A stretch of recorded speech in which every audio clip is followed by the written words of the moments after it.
My name is Robin Strick. Did you have any nicknames in the job? No, thank goodness I did not. I never had a nickname. Where did you, or what year did you join?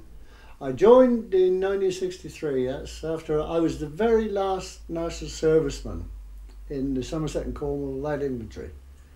I went in on my 21st birthday, which was the 15th of September 1960.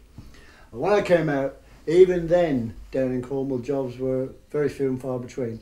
Apart from the September when I came out of the army, until I joined Trinity, the only job I got was part-time postman at Christmas. But I joined Trinity in the spring of '63. Then I did my training at Harwich. What a place that was. There was a pub every other door, ideal for wetting your little whistle, as you might guess. We did that, learned how to make bread and the basics, and then I did the South West Lights, which is where I wanted to be. Little spells as a supernumerary on Trevose Head, the Lizard, St Anthony and Pendeen. And being born at Pendeen, the very first time I'd been on Pendeen Lighthouse was doing training, which I thought rather funny at the time. My first sea light was the Eddystone. I did a month. Ron Smith was the principal keeper, and unfortunately I can't remember the name of the other keeper. I came ashore from that, and then I went to the Lizard to do some more training, and I eventually got posted to the Wolf, which was my first full-time station. But before I mention that, I ought to mention the Bishop. This is just 30 years ago, and we had incandescent oil burners then, and I've got a photograph, and I cannot believe that now everything is automated and there's no bodies out there making a noise. But I did 94 days there because the keeper who was due to come back after my second month had to cry off with a bad stomach, and I was asked would I do the third month, and I agreed. And when I came ashore I could hardly walk, being so used to going up and down the stairs. Anyway, that's that little bit of story. Then I came ashore, and I eventually, Captain Parsons was the superintendent of Penzance at the time, and I got posted to the Wolf. I did 2 years there, and I found it very enjoyable. Got on well with the blokes, no bother at all. And I was very lucky because I hardly got caught for any overdue time at all. The only time I got overdue was when I was due back, which I didn't mind at all. The longest one was nearly 4 weeks, waiting to go back. One of the things I've done, which I don't think many lighthouse keepers have done, let alone anybody else, was actually walked right round the base of the Wolf Rock. This was done on a very flat, calm day, at a big spring tide gone out, and I thought I had to do it just to say I'd done it. Also, David Cohen, who I was out there with, we had a photograph taken sitting on top of it just to say we'd been there.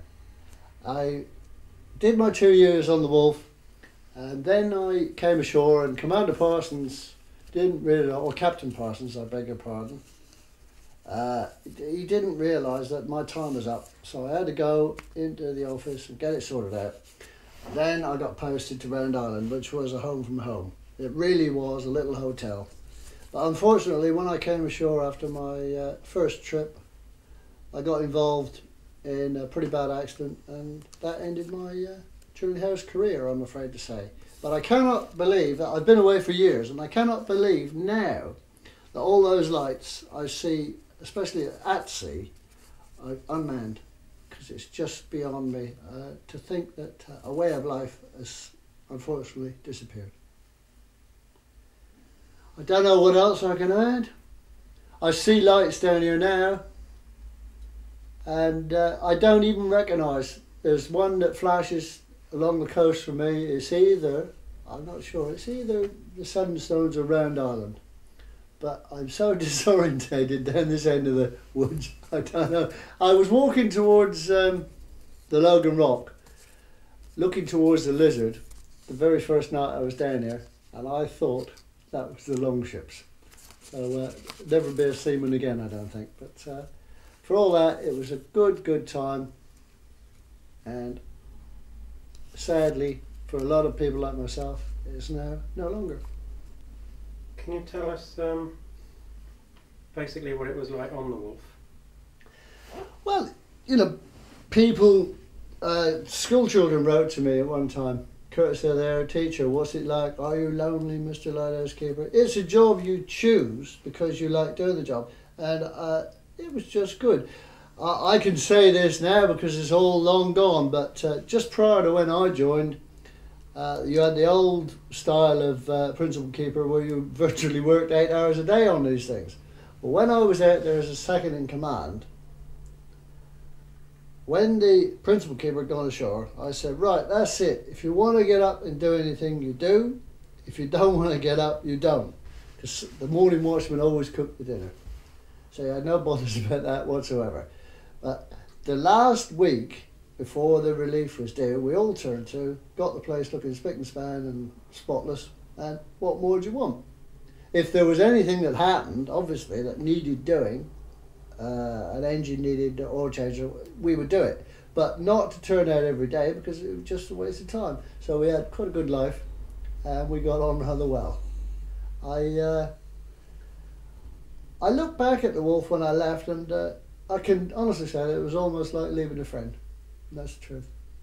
Yeah, the Wolf supposed to have some bad storms out there. Oh, we had some beauties. I remember one particular storm.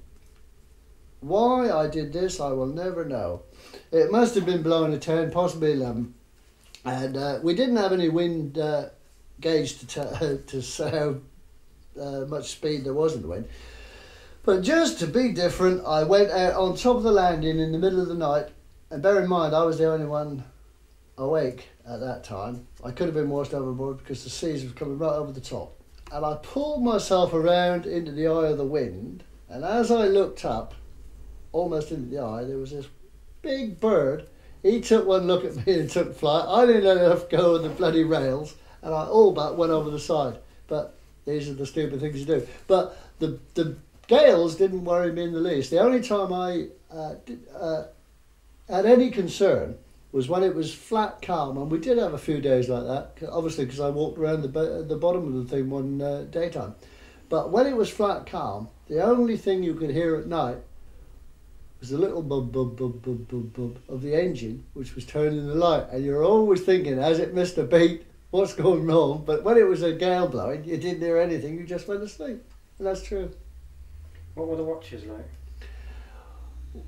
Well, we did the long watch was 4 till 12. That's morning to dinner time, and then some keepers would do 12 to 4, 4 to 8, and split them up into 4-hour shifts.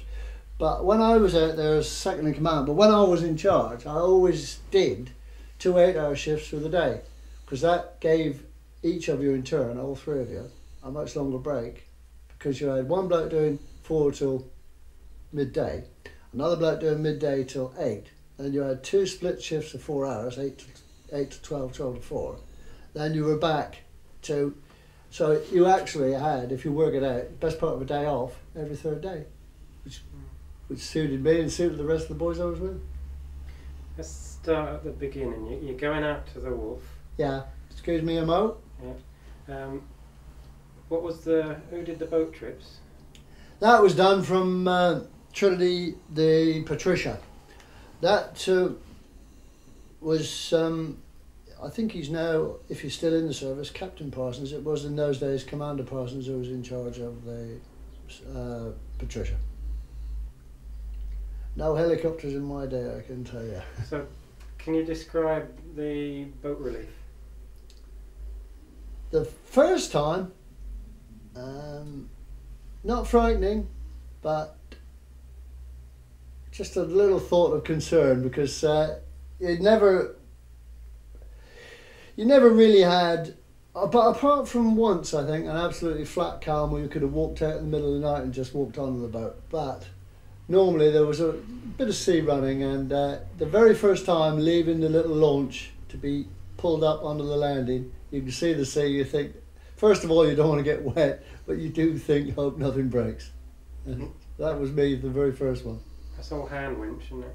Yeah, it was in those days, yeah. You had the launch would moor, come into us. We would get it our gear out to it, and then it was load the men ashore first, because the more hands on the landing the better. Then the gear had to come off, and then it was pulled out to the bottom of the lighthouse itself, and then hoisted up to the second opening. So yeah, one bloke up there, and the rest of us were down on the landing doing the business. But as I say, the very first time it was a bit wary. I mean, it's like any other job, isn't it? The very first time you do something, but after that, it was just, truthfully just running the mill. Just think, oh, here we are, we're back home again. That's true. What about your food? Was it? Oh, don't tell me about that. The very first sea light. Did I say the Bishop earlier on? The very first sea light I did was the Eddystone, and the fella who gave me a list of months' supplies to go out on the Eddystone was the then principal keeper at Pendeen. And all I can say is he must have had a very, very small appetite, because I'd eaten everything he suggested within a fortnight. And I had to borrow off everybody else. So, but apart from that, well, you get to know your appetite, you know what you want, and if you're anything like a keeper, you find out what your mate's like, and you come well prepared. But the very first trip was very, very short on food, I can assure you. Was it duty cooks then? Yeah, every third day you were the cook.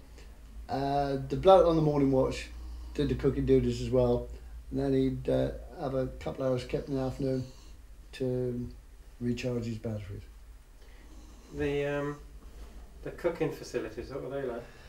We had on most of them coal-fired cooking, but the keeper who took over as principal keeper on the Wolf got out a big paraffin stove, and in the summer then we didn't need any coal, so apart from being cleaner, alright, you had a few paraffin fumes, but it wasn't too bad, and it was nice and cool, as you should be in the summer. You didn't have black smoke everywhere. You were telling me about a seagull as well. Oh Christ, yeah.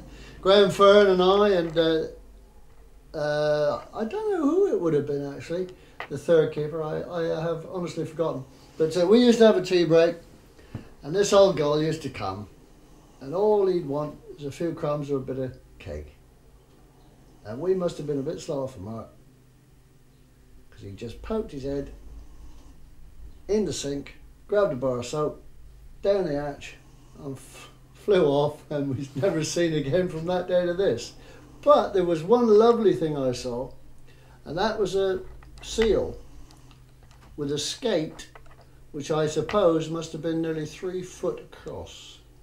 And this seal was laid on his back, and he was peeling it as if he was using his flippers as hands. He was just peeling it off and eating it in strips. And you know, you see things when you're out there without a doubt, and that was a beauty. That was a beauty. These storms you're on about, they waves right over the top. Oh yeah, I mean, if you probably have got a few photos of the Wolf, and you can see where the watermarks normally are. But when you've got a gale, you can always tell when it's a nice one, because you hear a right good thump, and it's straight over the top. Did the Wolf shake? Well, people say it didn't, it didn't. I don't really think it did at all. I mean, you could feel, well, if it was a really bad westerly or southwesterly gale, it would more of a crunch than a shake. I mean, I was never aware of anything shaking or swaying, but when a big wave hit you, you knew you were hit. Did you get an experience with your ears or something, pressure or anything? No, I didn't. As a matter of fact. No, that never bothered me, but... yeah, as I say, the daft thing with the going up the top when it was a force 11, but even then I could have been washed over, but I never experienced any trouble with my ears. Did you ever get the kitchen flooded with somebody having their window open? No, I've heard, just before I came back to Cornwall, my nephew sent me the Cornishman, and this keeper was telling the story about his friend who was doing a Christmas dinner, and apparently it had got washed out. I've never heard such rot in my life, because if there's a gale, you've got your storm windows shut, and that's it. You don't have them open. Do you? No, that's my dog, by the way. The snorer. Yeah. No, I mean, you just wouldn't do that if there was going to be a gale. I'll tell you something that I was quite adept at.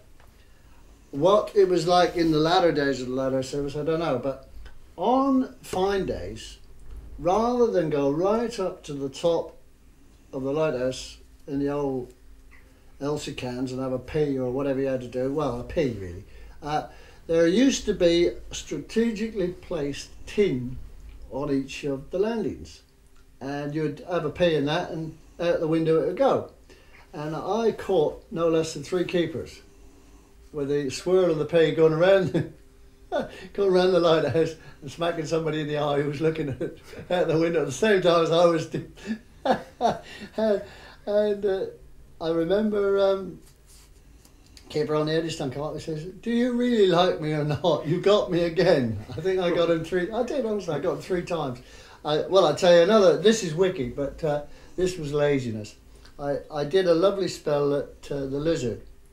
This was training, and I knew the landlord of the pub because his son was my PT instructor in the army, and I used to stay up there and drink a lot, but I always came back, as I think was the way with especially places like the Lizard, to do the middle watch so as the keepers on station could always have plenty of time to do the visiting rounds and make a few bob extra. Well, rather than walk from my bedroom and down all the stairs and out the end of the yard for a pee, I used to have a 5-gallon drum in my bedroom, which I used to use. And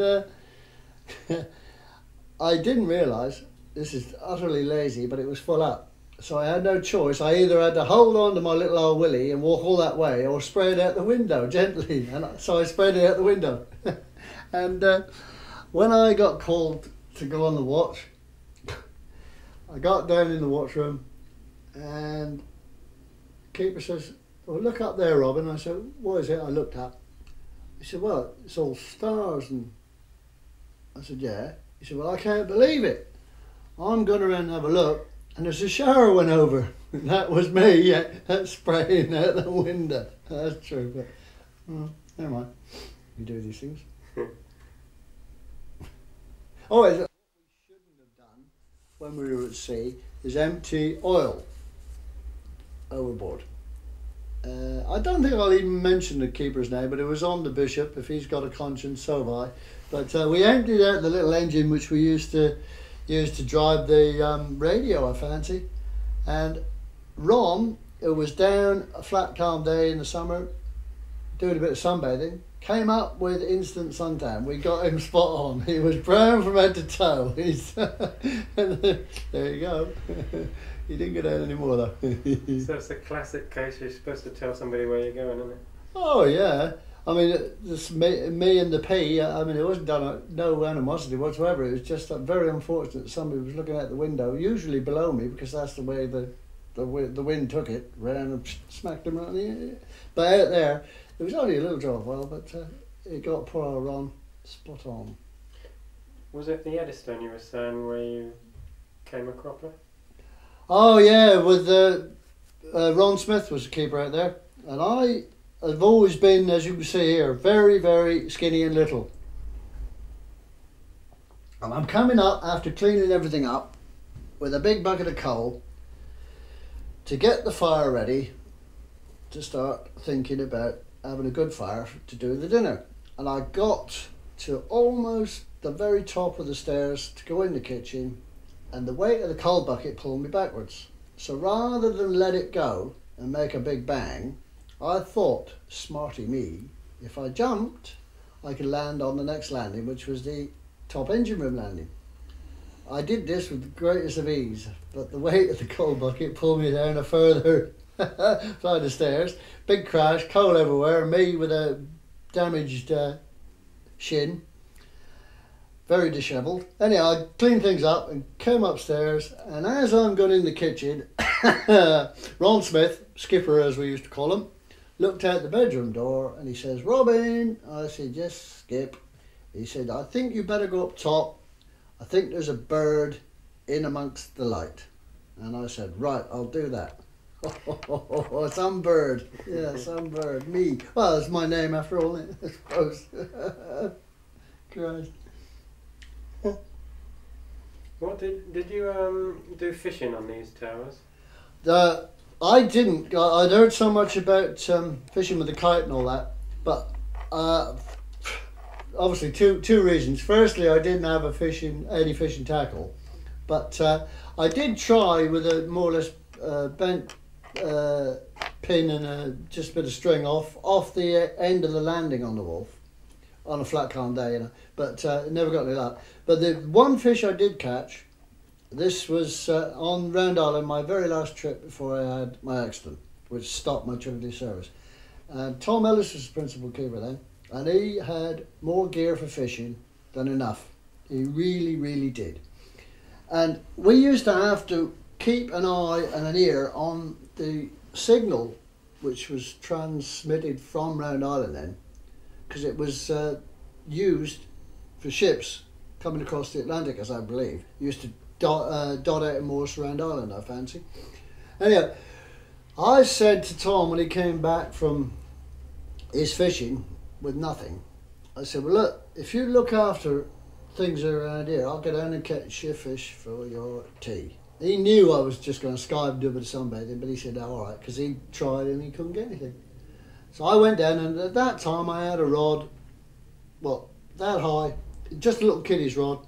I broke off a limpet, used that as bait, tossed it in. I thought, twice I thought, I've got something really pulling like mad. All I got was weed. I thought, I'll keep trying. Fourth or fifth, I don't know, whatever time, I pulled out a pollock like that. Like that. So I said nothing. I just packed my little kiddie's rod away, put the fish under my arm, went back, put the fish in the kitchen sink. And when Tom Ellis came in, I said, "Well, there, Skip, there's your tea." And he looked at me dumbfounded. But I must tell you another daft one. It was always paramount that you had enough water, you had enough oil, you had everything to keep the place going. And you had to change the engines. And I was on the morning watch and I left one of the taps for the oil supply on. And when I went out with Tom to look in the engine room, there was that much fuel all over the engine room floor. I wasn't the flavour of the month that day, but he understood. I said, I apologise, but the woes of a lighthouse keeper, that's all I can say about that one. I tell you, there's another really silly story, but nevertheless true. I was on a lighthouse doing supernumerary training, and the principal keeper and the other keeper for a month and a day, plus any bad weather overtime, never spoke to each other. And I found this incredible, that three blokes, me having to talk to both of them and them not talking to each other, could survive on a lighthouse. But that was how it went.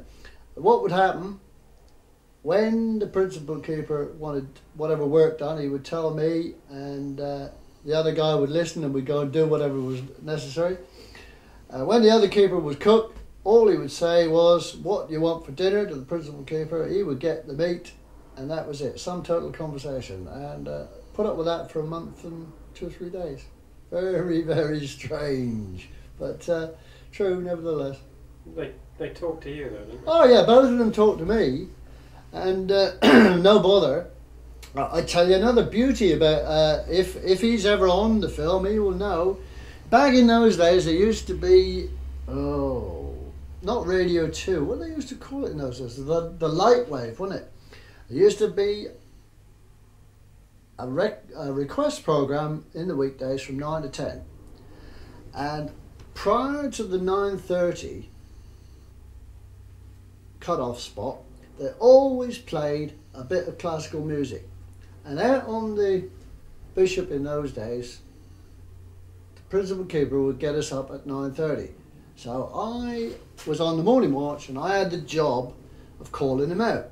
Now I'm listening to Tchaikovsky's The 1812 Overture, and I happened to like that, so I put it up full blast, give it a bit of the old da-da-da-da and all that, you know. And I goes to call him out of bed, and the two didn't speak to each other. One got up and says good morning, and the other one says, "What bloody row, you don't know nothing about music, you don't know this." I then had to say, hang on, that is the 1812 Overture. It was composed by Tchaikovsky. It was composed because the Russians forced Napoleon and the French back. Oh, he said, all right, you know it. I said, well, I like the music as well. And that was the end of that little bit of escapade. But as I say, all in all, I got on with everybody, but it just seemed so strange that two people could be there for over a month and not bother speaking to each other. Silly, really. You were saying you had letters from schools and that. Oh yeah, when I was on the Wolf, I had a letter. I kept it. I kept the reply for years. Sentimental, I suppose. But I had a teacher write to me, "Dear Mr. Lighthouse Keeper, could you write to my class about life on the Wolf Rock?" And there were almost 20 children, and I wrote to each child individually, and the teacher, and I told them all the rough history of the Wolf, which was fair enough for them all, but I found facts and figures in our little books so that every child and even the teacher had something different that had happened on the Wolf. So as when they got the stories, they can all say, "Oh yeah, he's not lonely, he's not this. Oh, but look, he told me that a submarine come adrift there. Yeah, oh yeah, and he told me that, oh yeah, somebody got, oh," and I did this on purpose so that when they got their letters back at school, they could hold a little discussion and swap the points that I made to them. And I got a lovely letter back from the teacher, and she knew my name then, "Dear Mr. Strick, I was so pleased, cannot thank you enough," and made me feel good as a matter of fact, but there you go. Oh, I must tell you another daft one. It used to be a bloke from Lundy. He always used to write to the Wolf Rock. And the skipper I was with at the time, he wasn't given much for writing. I love writing, and I said, "Well, that's all right, I'll write to him, tell him what's going on and what's coming off and all that." And I wrote back, because he just signed himself with his Christian name, and I wrote back, you know, my name and address. And when he wrote back, I couldn't believe it, he had the same surname as I did. And there's not many of us. I mean, where I'm living now, St. Leven, my great uncles and whatever are on the War Memorial 4 or 5 miles across that way in St. Buryan, but it's a very, very localised name. But to find a bloke from Lundy right into the Wolf Rock Lighthouse who's got exactly the same surname as I am, truth is stranger than fiction again, I suppose. Yeah, but there you go. I tell you, when I was at Start Point, this surprised me. Because being an animal lover, I didn't really rate this, but the families there seemed to get on very well. And they had enormous amounts of lobsters and crabs because the keepers used to do it. You were never short of food, seafood. And one of the wives, two of the wives I know did it, but one of the wives in particular used to give me cake and what have you, and she was a beautiful cook. And it wasn't until I'd eaten some that she told me they were using seagulls' eggs to make the stuff with. And I'd never realised that. So that really was beautiful stuff. Yeah. I mean, up there, Kingsbridge, I think, that was 10 miles away. That was the nearest town. Back in those days, the keepers used to have a taxi once a week to go in there, but I walked up just for something to do. But as I say, cooking with seagull's eggs never really occurred to me, but it was, well, probably she was a good cook anyhow. But there was another lovely one, the walk across from Start Point over to B Sands. The area there was devastated by a gale, and Hall Sands was washed away. And even at B Sands on the high tide, you could more or less paddle your feet. It was great stuff. But to walk back at night, that was another story, because as you can well realise, there was no lights there at all. But I remember one night I got a lift back. We were having a game of cards in the pub in B Sands, And this fella said to me, no, that's right, I'll give you a lift back. And we got back, and this was the principal keeper there was one of the very last of the old school. And the fella that gave me a lift back drove me right into the compound, backed his car against the principal keeper's window, rev, cheerio, see you tomorrow, and off he went. And I thought as I went on watch, I wonder what he's going to say to me tomorrow.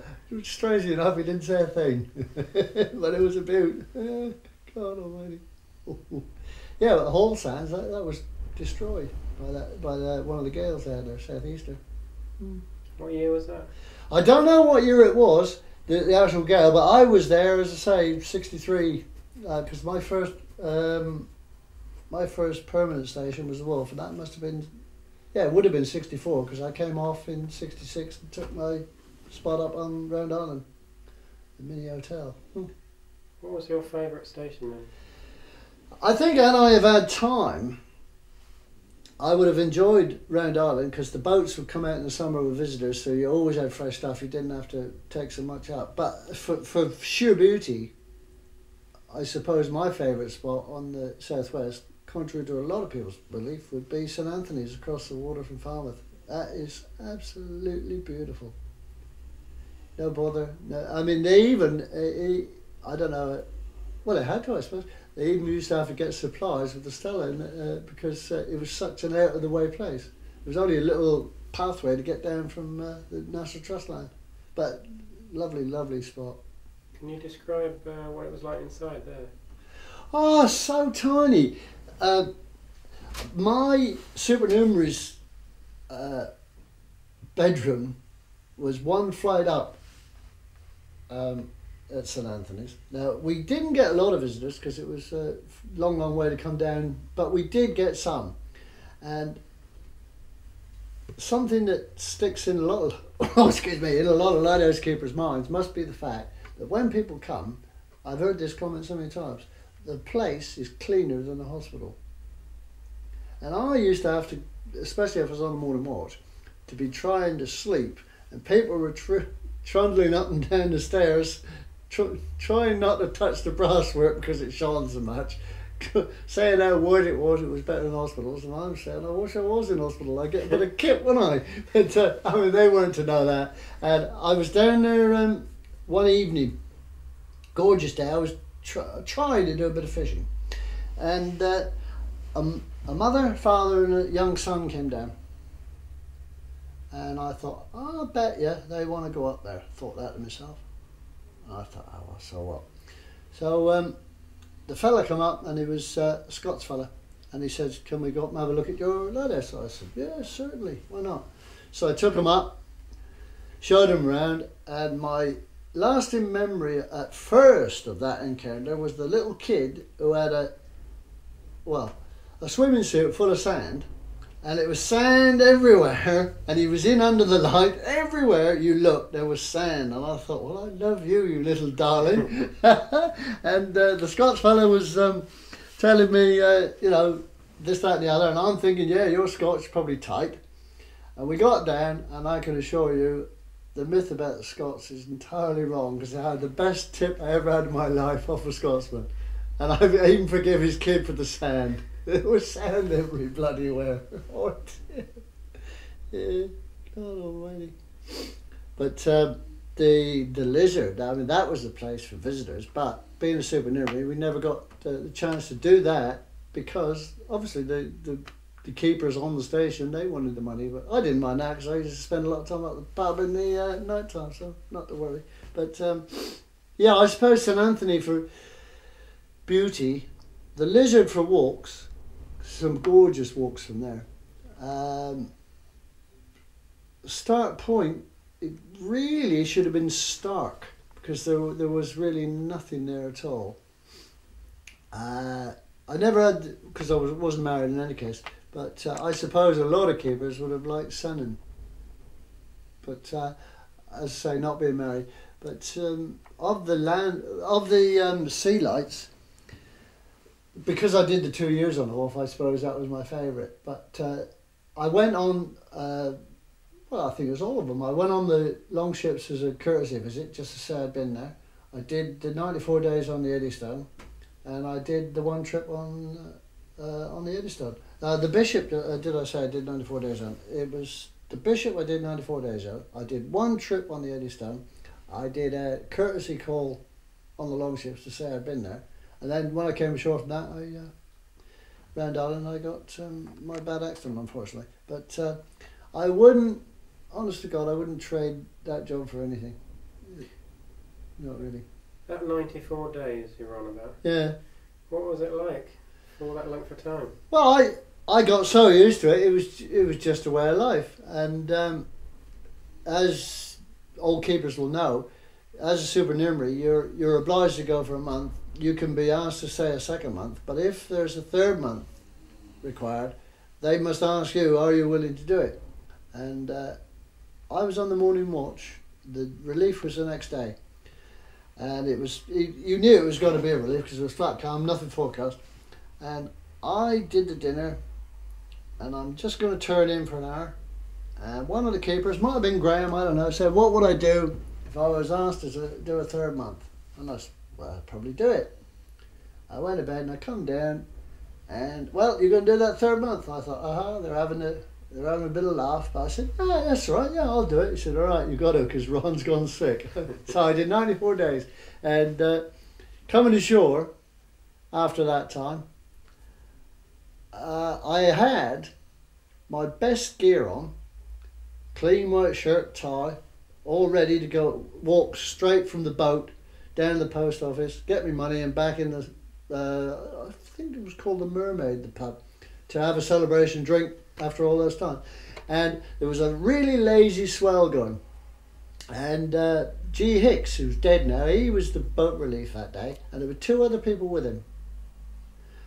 So they lowered me down, and I am virtually walking on the side of the boat, looking down at the swell, which is going up and down, but I'm just hanging on, and I'm effing and blinding, saying, get me up, you lovely people, get me up, because I didn't want to get my gear wet, obviously, because I had nothing else to to wear when I got ashore. But when I got up in the boat, dropped in the boat proper, this lovely lady was so red, I'd never seen anything like it. I said, I didn't realise there was that much sun today. She was absolutely scarlet because I'd been effing and blinded. But I said, you've got no suntan, missus. When we got ashore, I walked to the post office, and I didn't get halfway back, and my legs could hardly walk. And it must be because instead of going up and down stairs all the time, I was on the flat. And the first time really in my life, I actually went into a pub and was glad to sit down, because normally you just stand at the bar and have a drink and go, but I actually sat. And that's because for 94 days you've been going up and down? Up and down and up and down, yeah. Well, it must have been, because some muscles you don't use. It's got to be the reason, but... What was it like after all that time, coming ashore and having lots of people around you? I didn't mind. It's strange, as I've got older and I'm out of the service, I've got to not really like crowds. But I didn't mind either in those days. I mean, I could go out on a lighthouse and... I didn't tell you this either. For a spell, this is just prior to when I was requested to do the third month. This is how this came about. Now, thanks to you, it's coming back to me. Ron had to be taken ashore because of his stomach. That left just two of us. I don't know if you've ever done a lighthouse with just two of you.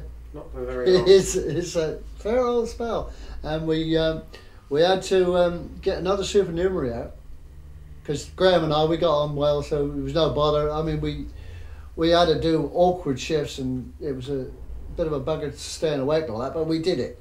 But John, who was a Penzance boy, he came out to be the third man to make up the crew, and it was his luck to be cook the very first day he came off. He'd just done his basic training. We were doing it by coal fire, and Graham and I were up top doing something, and there was so much smoke coming up through the tower. We thought he must have caught the place on fire. And we went down, being totally unused to fires. He got it going and filled it so full of bloody coal that it's just smoked the place out. So we had a late dinner, but we had to teach him the finer points of using a coal fire. That was a beauty. Yeah, that's how I ended up doing that third month. Now I think about it, yeah, of course I did. I tell you, things you notice in lighthouses. I'll tell you this story first about the bloke who came off when we were doing the relief on the Wolf, and it was rough. So the Patricia was bobbing around a bit. The Stella, I beg your pardon. Patricia was the bloody elder brother in the boat, wasn't it? The Stella was been bobbing around, and we got this fella off to be our third man, and he was absolutely green, and I mean green. He had been near death, and we put him upstairs to winch the stuff up. And when we got up for a break after the relief was over, I didn't say anything, but I knew he was going to be 1 month, go ashore and finish. And sure enough, he did. We had another bloke off. This is a little bit of fun for you. In those days, I didn't swear, hardly at all. And I had a bloke called Bernard Wheeler, off with us, and he was attached to one of these sects. I don't know which one it was. Can you help me? What lot don't eat on a Sunday? Is it Jehovah's Witnesses or something like that? Anyhow, the story is this: he wouldn't eat, but he said to me one day, "Robin, you swear too much." And I said, "Well, sorry, Bernard, I didn't realise I did." Because even though he was very religious, even then I wasn't. But I didn't want to offend him, so I said, "Well, fair enough. Tell you what we'll do. Put this up. Put a piece of paper up, kitchen door, or on the wall by the kitchen door." I said, "Every time you catch me swearing, put a tick there, and we'll call that a penny, and we'll settle that when we go ashore." I said, "Oh yeah, and if I catch you swearing, I'll do the same. All right? Yeah. Fair enough. We got ashore, and I went ashore with Bernard because I was stationed out there, and he was the supernumerary. We went ashore, and he bought me my beer for all night. He swore a lot more than I did. He said, "Well, I ain't going to have you again." But he stayed in for a while. But another nice one was when the Solonian, the boat that goes across from Penzance to the Scilly Isles, was passing by, and we always had to listen in for distress calls and whatever. And the Solonian came over on the radio asking me, who happened to be on watch, would I give a talk for children, a programme they were doing for the radio. And I did. I gave them a potted history of the Wolf. And I've always wanted to go to the BBC archives and see if I could find that, because I prattled on for about half an hour, so they must have got their money's worth. But all I got was "Thank you very much," and I said, "Thank you, BBC School Service, goodbye." Yeah. Yeah.